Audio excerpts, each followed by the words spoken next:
the country with two main of regions, the Peninsular Malaysia and East Malaysia. Imagine a country with many regionals and also three majors of ethnics collaborated. Imagine a land that rich of biodiversity and natural resources. And now, the country that developing strategic in primary sectors to achieve future.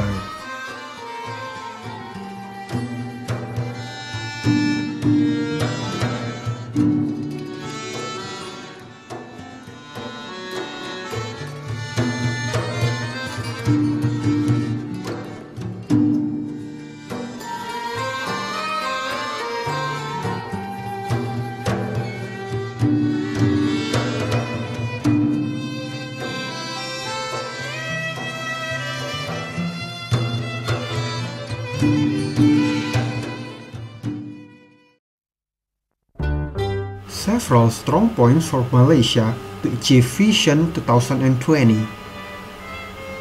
They got good infrastructures, established manufacturer and industry, strategic location for businesses and public infrastructures itself. The government of Malaysia not only plan for good infrastructures, but also education sectors, financial, electricity, and energy.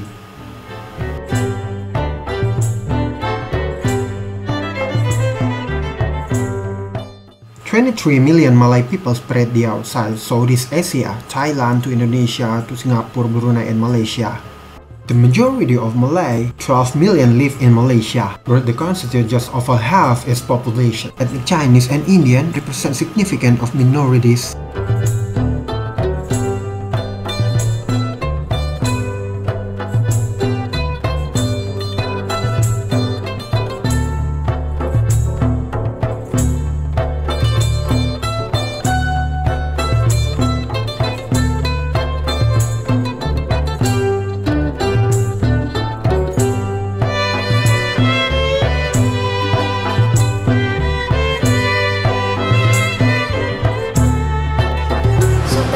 Malaysia proved to be a significant drag on Malaysian economy. A study showed that over 40% manufacturing firms in Malaysia identified that shortage skill as a serious problem. There are three factors contribute to this shortage of skill. First, the problem was the time it took to fill the vacancies for skilled jobs. The second, the brain drain, which means large-scale immigrants of Malaysian individuals to tend to live abroad in order to get a better quality of life. And the third one, there was a mismatch between the quality of the graduates and those required by the manufacturing firms in Malaysia. These three factors has a significant impact on the positive impact on the labor productivity growth in Malaysia, and we have to take concern and action on it.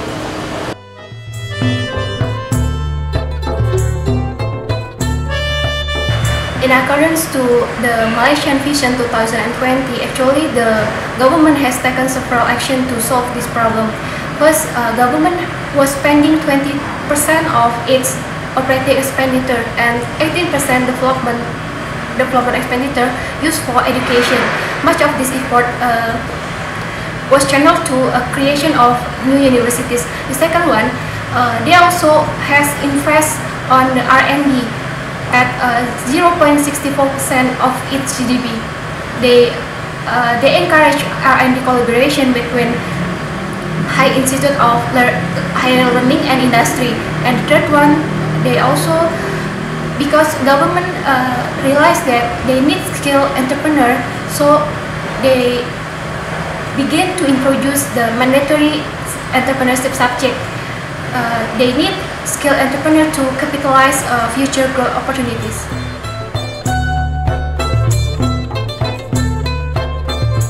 Actually, certain ministry have drawn up a special program to reverse this brain drain.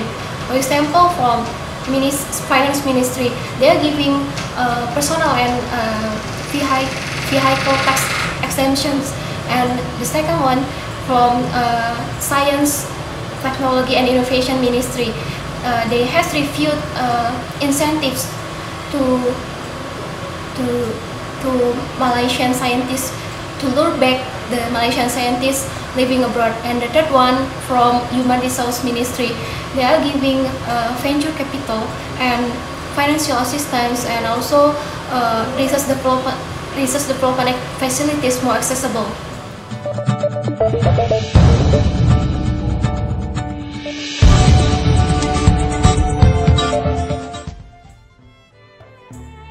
We want to see a Malaysia that makes a quantum leap from the current $7,000 per capita annual income to $15,000 in 10 years, as stated in the NEAC report.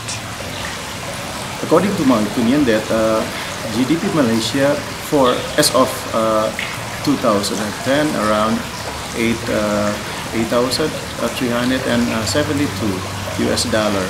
So I'm sure that GDP Malaysia is improving to be developed countries GDP.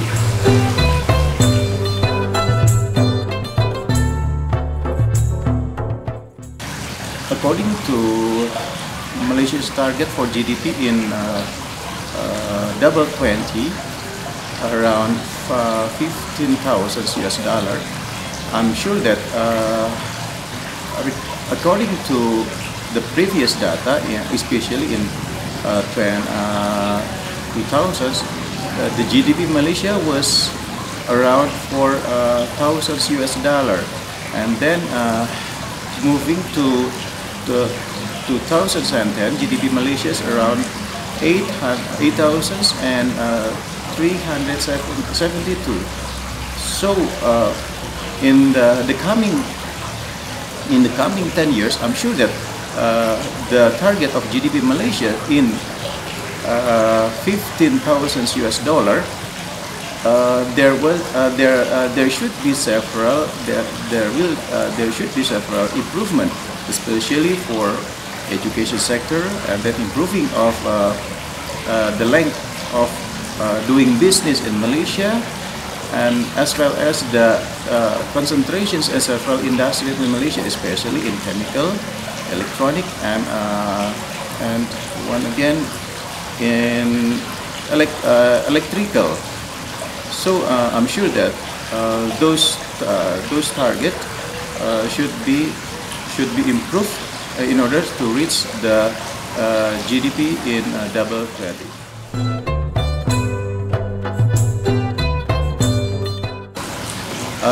I'm sure that the three sectors in Malaysia, such as electronic, chemical, and electrical, will be the best industrial sector in Malaysia.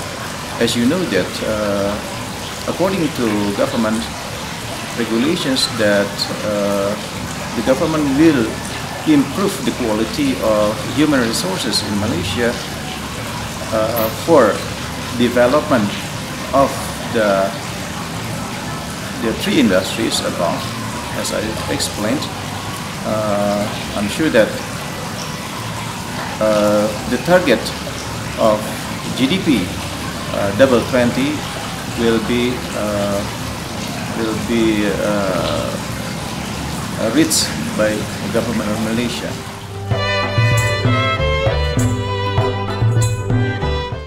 Regarding to Najibnomics, as stated in 2009, of course, he emphasized in the quality of human resources in Malaysia. Based on the previous data, that the productivity of Bumiputra is still lower compared with expatriate coming to Malaysia. So Najib realized that the lack of human resources in Malaysia is a critical problem in Malaysia. And then he, by making NEM, Najib Economic Program, he improved the budget for improvement of quality human resources by enlarging the budget and then making some universities in Malaysia.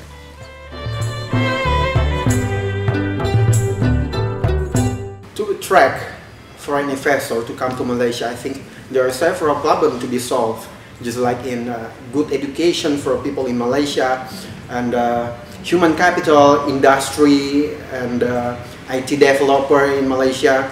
So it's related to scientists and education people in Malaysia. So I think there are several events that in Malaysia, just like IT event, it's just to attract new generation for IT developer and also education people. So this is kind of good ways for Malaysia education, I think.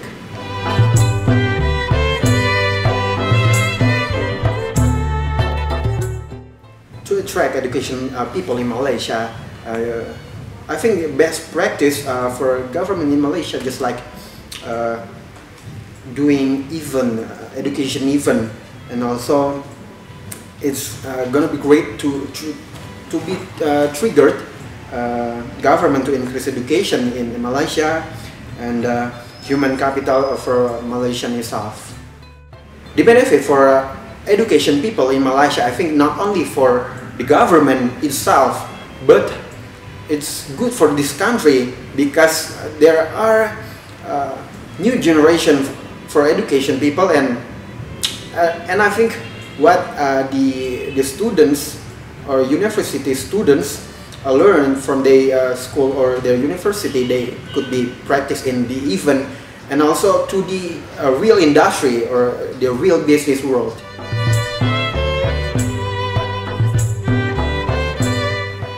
What makes me want to go to Malaysia to invest my money on their business? I think there are several points. First one is the government, especially for the Prime Minister itself, has a good relationship with their investor, just like me. The second one, I think the regulation of the foreign investor to come to Malaysia is so clear. And the third one, the government always do the best to give the best benefit for their foreign investor.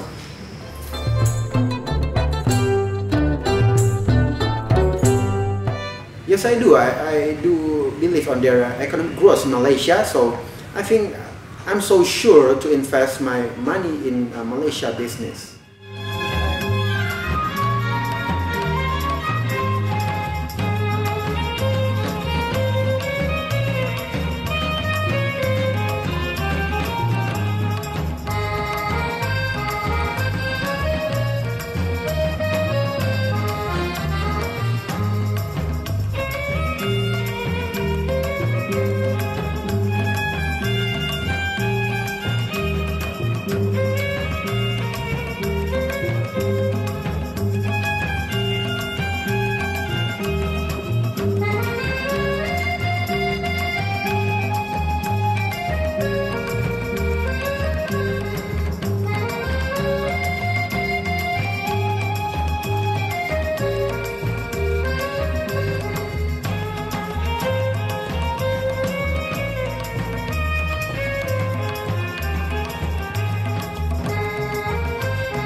Human rights are needed to be stronger in this country in order to achieve Malaysian vision in 2020.